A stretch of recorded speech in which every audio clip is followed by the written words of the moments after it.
शाहीन बाग बना देंगे दोबारा से। अरे शाहीन बाग तुम बना दोगे तो मोदी अगर शांत है तो योगी को उठा करके ले आएंगे हम।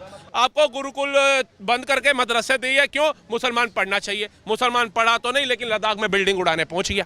ओ अमेरिका के अंदर लादेन बन करके उनके घरों के ऊपर उंगली रख दी ना, और वक्त ने बोल दिया ये घर मेरा है। उस दिन पूछेंगे जब रातों रात छत जाएगी सिर पे। ओबीसी साहब के घर पे रख देना, एक बार उंगली पता चल जाएगा, सिर से छत जाती है तो कैसा एहसास होता है। जाइए शाहरुख खान का मन्नत है ना, उस पर उंगली रख दो, बता देंगे। मैं तो कह रहा हूँ ओबीसी को उठाओ, इसकी छत ले लो। और मैं कहता हूँ वक्फ बोर्ड को मैं खुद गुलाब के फूलों का हार पहना करके आऊंगा जिस दिन ओबीसी जैसों की गरीब की जमीन क्यों छीनते हो तुम लोग। अनुज चौधरी के लिए बात करने की कोशिश करते हैं, वो भागते हैं। अरे भाई तुम तो बयान लेके चले जाओगे, बाद में पिछवाड़ा हमारा हाल कर देगा योगी आकर के। तो मौलाना मदनी को दे देनी चाहिए कुर्बानी, क्योंकि देश के अंदर जो अराजकता फैलाने का काम करते हैं ना, जो भाईचारा खराब करने का काम करते हैं, वो कहीं ना कहीं ये मदनी जैसे लोग करते हैं, इसमें कोई दो राय नहीं है। किसी को ये नहीं पता अभी 1947 से देश आजाद हुआ, 2025 में जी रहे हैं। ट्रैफिक रूल्स तो किसी को पता नहीं चले आज तक भारत के अंदर क्या है। और ये वक्फ बोर्ड संशोधन इनको हफ्ते भर में पता चल गया कि भैया ये वक्फ बोर्ड के खिलाफ जा रहा है, ये मुसलमानों को खत्म कर देगा, ये हमारी मस्जिदें छीन लेगा, ये हमारे कब्रिस्तान छीन लेगा। ये एकदम ये पढ़ लिए। जो 5वीं पास नहीं कर पाए वो मुसलमान झोला उठा करके जंतर मंतर आ गए।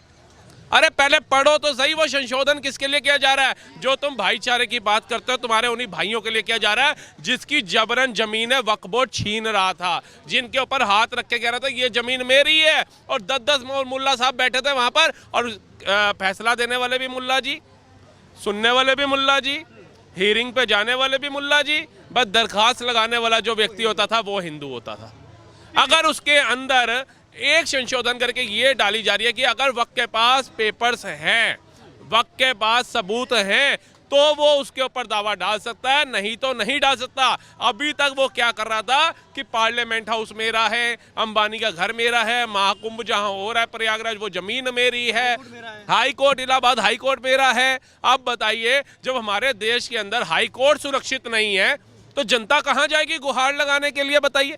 हमारे सर्वोच्च न्यायालय मतलब हाई कोर्ट सुप्रीम कोर्ट जा रहा है कि भैया वक्त ने दावा डाल दिया मुझे बचाओ, ये तो कह रहा है भैया हमारा हाई कोर्ट जो है वो वक्त की जमीन है। अब बताइए हाई कोर्ट अगर सुप्रीम कोर्ट जा रहा है तो आम जनता का क्या हाल होगा? तो देश के ऐसे चलेगा? आप ऐसे भाईचारे की मिसाल देना चाहते हो क्या? आपके भाइयों के घर लूटे जा रहे हैं, और वक्फ बोर्ड अगर इतना बढ़िया है, महान है, तो उसका कोई एक विश्वविद्यालय दिखाइए, एक कोई बड़ा हॉस्पिटल दिखाइए। हिंदुओं के लिए, सिखों के लिए, बौद्ध जैनों के लिए तो छोड़ो, मुसलमानों के लिए क्या किया वो बताइए। रामपुर में 534 मकान भाजपा की सरकार बना करके मुसलमानों को दे रही है। क्या वक्फ बोर्ड का काम नहीं था देना? क्या वो सिर्फ भीख मांगने के लिए है, दान लेने के लिए बना है खाली? और वो जमीनों को कर क्या रहा है वो बताइए। इस हिसाब से तो धीरे धीरे 1995 में जब वक्फ बोर्ड के अंदर संशोधन करके इन्होंने सारी छूट दे दी, उस दिन को याद करिए और 2025 को याद करिए, ये कितनी तेजी से वो जो कब्जा करने पे बढ़ा है। लेकिन 1947 से वक्फ बोर्ड है, उससे पहले से है, तब क्यों नहीं इन्होंने इतना कब्जा करा? 1995 के बाद जब कांग्रेस की सरकार ने इनको राइट दे दी है कि आप जाइए जहां भी उंगली रख दीजिए, ये LIC की बिल्डिंग है सरकारी, इस पर भी उंगली रख दीजिए, ये भी वक्त की हो जाएगी। तो भैया एक बात बताइए, आम आदमी गरीब बंदा कहाँ जाएगा, कहाँ दरख्वास्त लगाएगा? और ये भाईचारा निभाने वाले, गंगा जमुना तहजीब वाले इस समय का है। आप जाकर के देखिए हजारों मुसलमान वहां पहुंच गए आज। क्या क्यों पहुंच गया भैया? बताइए कौन सा ऐसा नेक काम किया है? कितनी मुसलमान है जो झुग्गियों में रह रहे हैं, जिनके पास छत नहीं है, उनको मकान बना करके दिया एक को भी? क्या वक्फ बोर्ड तो मुसलमानों के हित का है ना, हमने इतनी जमीन को चाटना है, ये लीजिए इतनी जमीन मुसलमानों को मकान नहीं दिया ना। वक्फ मुसलमानों का हितैषी है और हिंदुस्तान में बाकी रह रहे नागरिकों का तो दूर दूर तक नहीं है। उसका एक ही मंसूबा, हम तो कहते हैं संशोधन मत करो, इसको खत्म करो, इसको खत्म करना चाहिए। क्योंकि ये इंसान तब समझेगा जो सेकुलर हिंदू आकर के बोलते हैं ना कि वक्फ बोर्ड तो होने दो, तुम्हें क्या कह रहे हो, 11 सालों में तुम्हें सब कुछ याद आ रहा है, 11 सालों में सब याद आ रहा है। जिस दिन उनके घरों के ऊपर उंगली रख दी ना, और वक्त ने बोल दिया ये घर मेरा है, उस दिन पूछेंगे जब रातों रात छत जाएगी सिर पे। ओबीसी साहब के घर पे रख देना, एक बार उंगली पता चल जाएगा, सिर से छत जाती है तो कैसा एहसास होता है। जाइए शाहरुख खान का मन्नत है ना, उस पर उंगली रख दो, बता देंगे। अभी तो जो शाहरुख खान जैसे बड़े बड़े सेलिब्रिटी बयान नहीं देते ना किसी चीज़ का, जिस दिन उनके घर पे उंगली रखी जाएगी उस दिन ये सबसे पहले मीडिया के अंदर आकर के छाती फाड़ के रो रहे होंगे, क्योंकि 100-200 करोड़ के जो इनके बंगले हैं ना, वो एक उंगली रखने से रातों रात कूड़े का ढेर बन जाएंगे, शून्य हो जाएंगे। तब इनको समझ आएगी। आम इंसान की पीड़ा अगर कोई समझ रहा है तो वो भाजपा की सरकार समझ रही है, और कैबिनेट में संविधान के तहत ही वो संशोधन करके बिल ला रही है, तानाशाही से नहीं ला रही, रातों रात कोर्ट खुलवा करके इनका पास नहीं कर रही है, वो संविधान के तहत चल के ला रही है। तो ये भारत का हर एक बंदा हमारे जैसा समझ रहा है, तो ये भारत के हर एक मुसलमान को भी समझना चाहिए। अराजकता कि हम वो बना देंगे, शाहीन बाग बना देंगे दोबारा से। अरे शाहीन बाग तुम बना दोगे तो मोदी अगर शांत है तो योगी को उठा करके ले आएंगे हम। फिर तुम शाहीन बाग छोड़िए, शाह भी नहीं बोल पाओगे। अभी कई रिपोर्टर्स में देखता हूँ वो जाते हैं, उनसे संभल पे बात करने की बात करते हैं, अनुज चौधरी के लिए बात करने की कोशिश करते हैं, वो भागते हैं। अरे भाई तुम तो बयान लेके चले जाओगे, बाद में पिछवाड़ा हमारा हाल कर देगा योगी आकर के। तो इतना डर होना चाहिए, क्योंकि ये डर उन्हीं के अंदर है जिनके दिमाग खराब है, जिन्होंने अराजकता फैलाने का सोच रखा है। लेकिन जो भारत का अच्छा और सच्चा मुसलमान है उसे किसी चीज का डर नहीं है, वो आकर के अपनी बात रखता है। लेकिन ये मुस्लिम पर्सनल लॉ बोर्ड कह रहा है कि हमारी मजहबी मामले में दखलंदाजी है, इसे बर्दाश्त नहीं करेंगे। ये मुस्लिम पर्सनल लॉ बाबा साहब भीमराव अंबेडकर ने दिया था संविधान में, आप मुझे बताइए किन्होंने दिया मुस्लिम पर्सनल लॉ? किन्होंने दिया पहले संसाधनों पे पहला हक इनको? किन्होंने दिया मदरसा? किन्होंने दिया मुस्लिम पर्सनल लॉ, शरिया? ये सब किसने दिए? बाबा साहब भीमराव अंबेडकर लिख के गए थे। आज जो जय भीम के ये घोष लगा रहे हैं, पहले जय भीम की वो भावनाओं विचारों को समझने की कोशिश करो कि बाबा साहब भीमराव अंबेडकर अगर वो चाहते, उन्हें होता कि हाँ मुसलमान तो प्रताड़ित है। अरे बंटवारा हुआ इसलिए था कि मुसलमान प्रताड़ित हो रहा था, कमजोर था। उसके बाद बंटवारा लेने के बाद आपको गुरुकुल बंद करके मदरसे दिए। क्यों? मुसलमान पढ़ना चाहिए। मुसलमान पढ़ा तो नहीं, लेकिन लद्दाख में बिल्डिंग उड़ाने पहुंच गया, अमेरिका के अंदर लादेन बन करके। तो ऐसे मुसलमान पढ़ेगा। उसके बाद भैया हमारे को शरिया दे दो, हमें मुस्लिम पर्सनल लॉ दे दो, हमें पहले संसाधन पहला हक दे दो, हमें औषधि योजना दे दो, उद्यमी योजना दे दो, मुद्रा योजना दे दो, सुकन्या योजना दे दो, बेटी बचाओ बेटी पढ़ाओ योजना दे दो, पक्का आवास योजना दे दो, कृषि कल्याण के तहत 6,000 रुपए दे दो, होली दिवाली पे हिंदुओं का नहीं हमारे को भी सिलेंडर फ्री दे दो। ये सारी चीजें लेने के बाद भी अगर मुसलमान कहता है मैं प्रताड़ित हो रहा हूं, तो मैं कहता हूं डूब के मुसलमानों को मर जाना चाहिए। उसके बाद आप आइए, कश्मीर से 7 लाख हिंदू गायब हो गया, किसी सरकार ने उनकी सूझ नहीं ली। उसके बाद भी मुसलमान प्रताड़ित हो रहा है।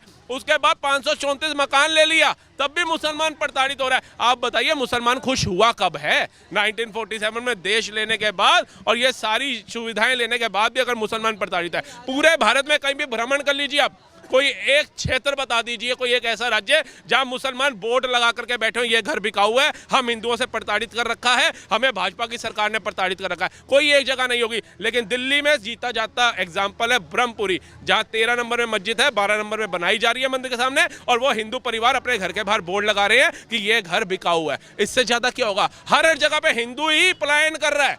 आप बताइए, ये कहते हैं मुसलमान प्रताड़ित नहीं हो रहा, ये सिंपत्ति गेन करने का तरीका होता है। ये लोगों को बताना होता है कि हमारे ऊपर बहुत अत्याचार हो रहा है भारत में, हमें आज तक 76 साल आजादी हो गए, हमारे को जीने का राइट नहीं दिया जा रहा, हमें तो सांस नहीं ले पा रहे, लेकिन सबसे ज्यादा बिरयानियां यही खा रहे हैं घरों में बैठ करके, बकरा मुर्गा ये सब यही चल रहा है। शाहीन बाग में नेता पहुंच जाते हैं बिरयानी लेकर के, वो अमेरिका से सीखो। 104 भारतीयों को हथकड़ी लगा करके भेजा जो उसके देश में घुसे थे।